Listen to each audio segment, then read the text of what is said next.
Hi guys, welcome to Pure Masala Tasty. இன்னைக்கு என்ன பார்க்க போறோம்னா ஒரு சூப்பரான காம்போ ரெசிபி தாங்க பார்க்க போறோம். ஆமாங்க, ரிங் ஆனியன் பஜ் அப்புறமா ஒரு சூப்பரான சுட மசாலா சாயா தாங்க. இதோட டேஸ்ட் சூப்பரா இருக்கும். இந்த காம்போவை நீங்களும் ட்ரை பண்ணி பாருங்க. ஈவினிங் டைம் இந்த ஸ்நாக்ஸும் இந்த சாயாவும் குடிச்சா அப்படி இருக்கும்.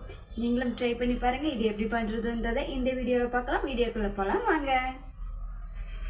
நான் ஒரு வெங்காயம் எடுத்துட்டேங்க. உங்களுக்கு 2 வெங்காயம் தேவைப்பட்டால் எடுத்துக்கோங்க. ஒரு வெங்காயத்தை இந்த மாதிரி ரவுண்டாக கட் பண்ணி இந்த மாதிரி ரிங்கு மாதிரி தனியாக எடுத்து வச்சுக்கலாம். பாருங்கள், ஒரு வெங்காயமே இவ்வளோ வந்துருச்சு.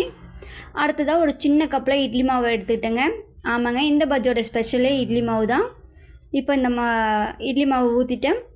இந்த பஜ்ஜை சூடாக இருக்கும்போது சாப்பிட்டு பாருங்கள். அப்படியே மொறுன்னு அவ்வளோ டேஸ்ட்டாக இருக்கும்.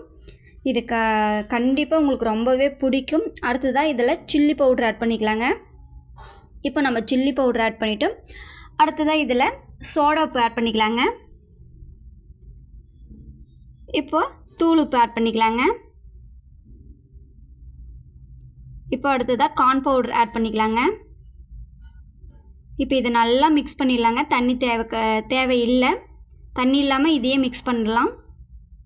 பார்த்திங்கன்னா பேஸ்ட் பதத்துக்கு வந்துடும். பார்த்திங்கன்னா நல்லா கலக்கிட்டோம்.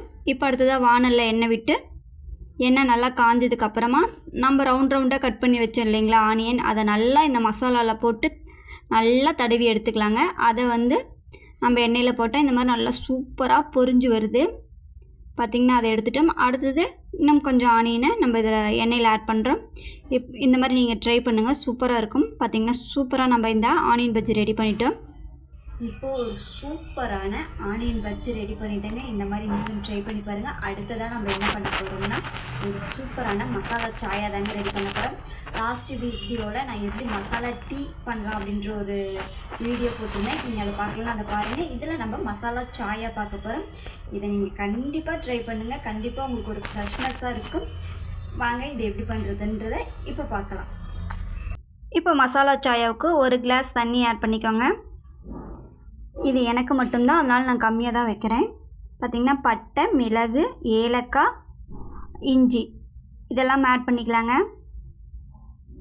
பார்த்திங்கன்னா கொஞ்சம் கொதி வந்ததுக்கப்புறமா நம்ம டீ தூள் ஆட் பண்ணிக்கலாம். பார்த்திங்கன்னா சூப்பராக கொதிக்குது. இந்த மாதிரி மசாலா சாயா நீங்கள் ட்ரை பண்ணுங்கள். சூப்பராக ஒரு ஃப்ரெஷ்னஸ் உங்களுக்கு கிடைக்கும். அடுத்ததாக சர்க்கரை ஆட் பண்ணிக்கலாம். இப்போ பார்த்திங்கன்னா ஒரு சூப்பரான மசால் சாயா and ring onion bajji ready பண்ணிட்டோம். இந்த மாதிரி ஈவினிங் ஸ்நாக்ஸை நீங்களும் ரெடி பண்ணி ட்ரை பண்ணி பாருங்கள். Thank you guys, thank you so much. இவ்வளோ நேரம் நம்மளோட வீடியோவை பொறுமையாக பார்த்தவங்க எல்லாத்துக்கும் ரொம்ப நன்றி. இந்த மாதிரி டிஃப்ரெண்ட்டான ரெசிபியை ஃபாலோ பண்ண நம்மளுடைய சேனலை சப்ஸ்கிரைப் பண்ணுங்கள், லைக் பண்ணுங்கள், ஷேர் பண்ணுங்கள், மறக்காமல் கமெண்ட் பண்ணுங்கள். நீங்கள் என்ன நினைக்கிறீங்கன்றதை நானும் தெரிஞ்சுக்கிறேன். இந்த மாதிரி ஈஸியான ரெசிபியாக நம்ம இனிமேல் பார்க்க போகிறோம். தேங்க்யூ.